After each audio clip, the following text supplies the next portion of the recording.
முதல்ல இட்லியை வச்சு சாம்பார் வச்சிருக்கேன். எப்படி இருக்கோ தெரியல. கடவுளே, இட்லியும் சாம்பாரும் நல்லா இருக்குன்னு எங்க அத்தையும் நாத்தனாரும் சொல்லணும். புதுமருமோல பரவாயில்லையே, காலையில எந்திரிச்சு இட்லியும் சாம்பாரும் வச்சிட்டியே. ஆமதே, சாப்பிட்டு பார்த்துட்டு எப்படி இருக்குன்னு சொல்லுங்க தே. அத்தனாரே, சாப்பிட்டுட்டு நல்லா இருக்கா இல்லையான்னு சொல்லுங்க. அண்ணி என்ன வாங்க போங்கன்னு சொல்லண்டா, வா போன்னு சொல்லுங்க. அப்பதான் நமக்குள்ள ஒரு ஃப்ரெண்ட்ஷிப் உருவாகும். அதுவும் இல்லாம நாத்தனார்னு சொல்லண்டா, நாத்துன்னு சொன்னாதான் அல்டிமேட்டா இருக்கு. அம்மா இட்லியை பார்க்க அப்படியே குண்டு குண்டு குலாப் ஜாமுன் மாதிரி இருக்குமா. அப்படியே சாம்பாருக்குள்ள முக்கி அப்படியே மிதக்க விட்டு கட கடன் வாரி குடி பாப்போம். சாப்பிடு. என்ன மருமல சாம்பார் வச்சிருக்க? சாம்பாரா இது? பச்சை தண்ணில பொடியை போட்டு கலக்கி வச்ச மாதிரி இருக்கு. உப்பும் இல்ல, உரப்பும் இல்ல, ஒரு மண்ணாங்கட்டியும் இல்ல.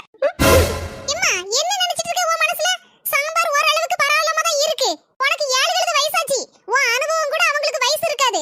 இந்த நேரத்துல இப்படி குறை சொல்லுத? நான் செஞ்சா இதே குறை சொல்லுவியா? முதல்ல புரிஞ்சு நடந்துக்கோ. போக போக எல்லாம் சரியாகும். ஒழுங்கா இட்லி திங்கின திண்ணிலன்னு ஓடு. அண்ணி சாம்பார் சுவையோ சுவை, சூப்பர். தேங்க்ஸ் நாத்து.